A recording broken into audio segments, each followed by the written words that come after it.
Yo, what is good, squad? Teaminate here, back for another episode right quick of another Imperial expansion. We've been getting into the Rebels and Empire lately, so I've been definitely wanting to do some reviews and see what we got going on for each factions, because we got a lot of games coming up. We got some new people on. We got some Discorders. Anyone who is interested, I'll be popping a link in description below. Make sure you check it out. And if you guys haven't already, make sure you subscribe and pop that bell icon and make sure you guys get some videos and updates like this, because it's fun to just go off into the fantasy world sometimes and just elude yourself. But we will also be discussing some further events coming up soon. Stay tuned. But anyways, we're going to be doing the Imperial Scout Trooper unit expansion, of course, today. So we're going to just open it up and dive right on in. Judging by the Scout Troopers, these guys were one of the first expansions coming out for the Legions in the very beginning. So the way how they are set up is super simple. It's just the head and the body and the arms. No real new abilities. Everything's pretty straightforward. These guys are practically the commandos, in my personal opinion, before the commandos, because they are the Scout Troopers, you know? They got to move out a little bit and command and conquer. So, right out of the gate, we are going to be taking a look at these cards and seeing the variable differences of these Scout Troopers. One is going to be the strike team, the other is going to be the full trooper set. More or less like the, commando droids, but a lot cheaper, if you guys can't tell. With the strike team only being 16 points, Scout Troopers worth 16%, or 16 points in general, I guess. Both of them are going to, some of them are going to have a little bit more, and some are going to have a little less. All right, so both are going to have sharpshooter.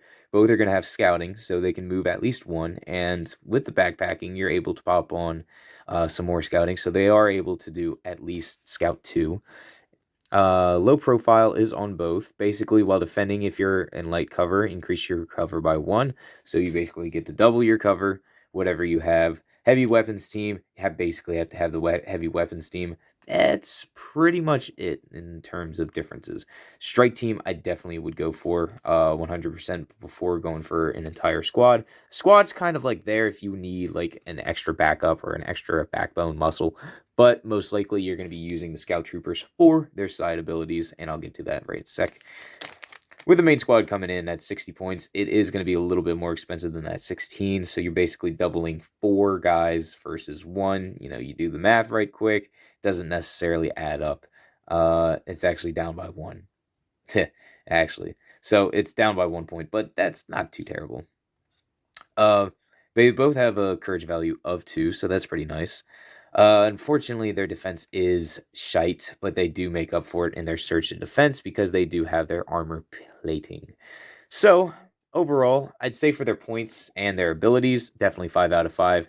These guys are Scout Troopers, so they are going ahead. They need every bit of arsenal that they can, so they can operate like a dispatched commando squad. Unfortunately, their armory, in terms of base crude weaponry, would say otherwise. It's generic, 3 out of 5. Their abilities, 100%, 5 out of 5. All of them go great and par together. You basically get to have the scouting, so you have the low profile, you have basically light cover, basically you scout, move around, shooting, sharpshooter. Your opponent doesn't necessarily have the advantage as you. It's a nice little bonus, but not breaking the bank. And especially for $25, I would say these guys are definitely worthwhile picking up. With a little bit of surge of defense, they are something. There is something there for their defense. But with that moving forward, we are going to be going into their upgraded dispatch units with the DLT-19 Sniper. Basically, it has high velocity while attacking. You cannot spend any dodges. Pretty much can't, avoid it. It's when it's coming, it's coming. Pierce 1, basically when attacking, you get to remove 1 hit, or 1 defense, my bad. Not too bad, but 28 points, I don't know. See, the snipers aren't terrible, but the problem is you have to know where to hit your opponent, and if you don't with a sniper, then you're just wasting your points. So, he's a meh. Am I going to rate him? Probably not. I mean, out of 5, yeah, right quick, I'd say he's average. He's 3 out of 5. Sonic Charge. Now, this guy's a little interesting. With a red and a black attack die, basically the vicinity of 1, of course, with a sonic charge. You have the arm sonic charge. Detonate, basically, it's blast and suppressive, and it only does X amount of damage. Detonate is basically a free passive move. Any surge is going to be an instant crit. That's not terrible. Uh, this guy would practically be like for bottlenecking, but even then, like I wouldn't even worry about a mine, especially for 2 dice. You are getting him for 2 points cheaper. I don't know. He'd be good for objectives. Like if we were going for objective base, absolutely, I'd throw strike team out and have these guys running around. But I don't know. We'll see how their effectiveness is in combat. Other than that, you'll have your basic emergency stims, duck and cover, HQ uplink, and that's just about it. Kind of generic. I am going to be selling some of these extra cards off in my eBay account if you guys are interested or want any special deals or anything that is in the Geek or Nerd squad that is to your likings. Go check it out. I will definitely be putting a link in the description below. Overall, I'd say these guys is a good 4 out of 5. They're above average. I'm going to do the building right quick.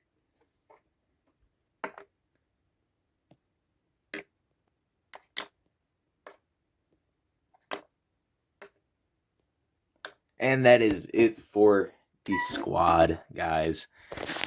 For the can you focus? There we go. For the molds, I really actually like them. Now the fact that you can't really do much posability with the stormtroopers or rebels as you could with the battle droids is rather unfortunate, but for buildable wise, these guys feel more or less like Legos. Felt pretty good. Let me know what you guys think in the comments below. See what we think on terms of effectiveness in the battlefield. I personally think that these guys would be great for personally throwing down objectives, objective-wide control, mainly with their movement and their close quarter situation. They make it rather ravenous to try and approach on foot to try and deal with a squad of scout troopers, mainly with their pretty strong dice roll.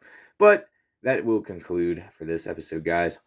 Hope you guys liked it. Until next time, it's Team Nader signing off. Bye-bye.